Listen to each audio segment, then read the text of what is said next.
OPP Book and blessings to the ancestors. It's Deshaun here with a new Blacklash video, here to discuss the basics of economic development and going over the fundamental process of trade. This video will lay the groundwork to explain the development objectives of the original People's Party, or OPP for short, and what we seek to achieve to address the material needs of the African race.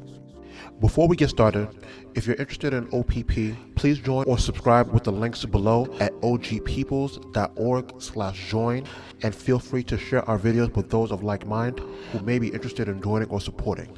Also, consider supporting us on Patreon at $3 a month as we build capital for our future development work. Thank you, and let's get started with today's video. To start off, let's give a general overview of what trade and development entails at different stages. There are several forms of capital, which for the purposes of this video, we will detail the three primary factors being labor, machinery or technology, and raw materials. Labor is the human element that uses their physical or mental skill set to produce, cultivate, manage, and manufacture goods or products with their hands or in assistance with technology. Next, machines are man-made technology that assists or automates in the manufacturing of products by decreasing human workload and boosting efficiency to the production process, thus increasing the overall output, which often outpaces human capabilities. An important factor to remember in this video and in future Blacklash videos is that the machines and technology are often created with use of the last factor on this list, which is raw materials.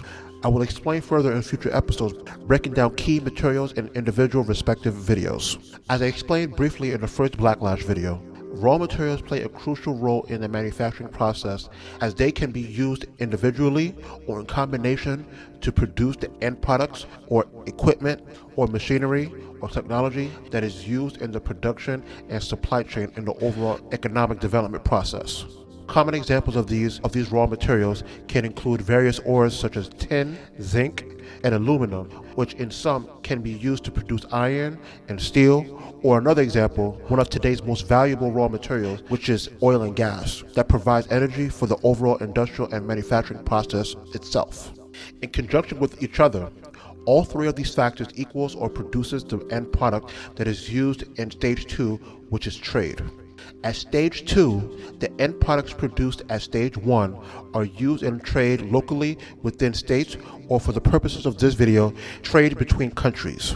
In the geopolitical context, the goal of trade is to export products you produced at stage 1 at more volume than what you import. It not only allows a nation to become self-sufficient where its people consume what it produces, but ultimately allows the nation to earn another form of capital, such as hard currency or foreign exchange, or forex for short. The importance of accumulating this type of capital is that it can be put to use to improve the factors mentioned at stage 1. For example, using your forex reserves to hire or to recruit foreign workers with the skills needed for your respective industry, or have them train local labor to improve the native skill sets through education or apprenticeship. The next example can be spending your forex to import the needed technology, such as machine or equipment used in the manufacturing process of products that are not available natively or locally. Finally, and in my opinion, the most important use of this capital can be used in the purchase of needed raw materials that facilitates the overall production process. This trade cycle is the foundation that allowed for Western development through capitalism over the last 500 years, and most recently, Asian development, becoming the outsourced labor supply chain for Western capital.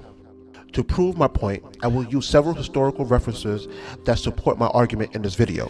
Carroll Quigley, a historian who documented the rise of the Western world in his book Tragedy and Hope, affirms my point by giving a historical overview of the production of goods in the modern world, stating, "It is quite clear that no economic goods can be made without the use of energy and of materials. The history of the former falls into two divisions. About 1830 separates an earlier period when production used the energy delivered by living bodies, and a later period when production used energy from fossil fuels delivered through engines. The first half is subdivided into an earlier period of manpower and slavery, and a later period of using energy of animals, which occurred roughly 1000 AD. The second half, since 1830, is subdivided into a period which used coal in steam engines and a period which used petroleum, oil or gas, in internal combustion engines. In addition, the development of use of raw materials is familiar to everyone. We can speak of an age of iron, before 1830, an age of steel, 1830 to 1910, and an age of alloys, light metals,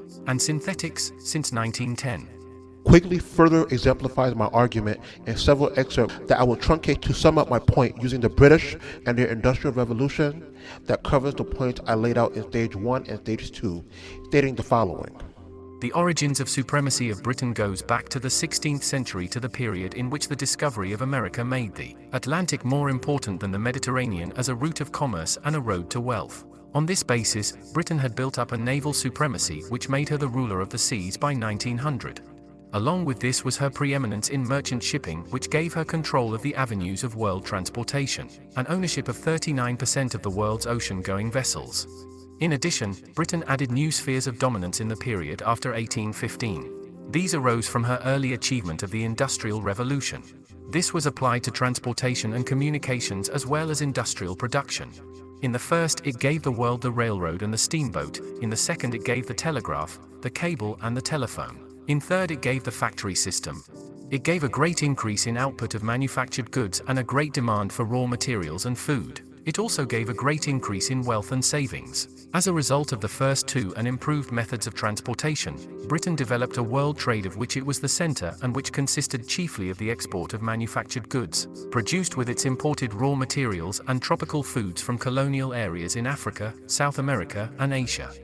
In sum, I hope the information I provided here depicts the rationale for OPP's economic development agenda, for which in my opinion can be the ultimate solution to solve the material needs of African peoples. By mastering each step of the development process, it will enable us to consume or trade the goods we produce affordably or for public use.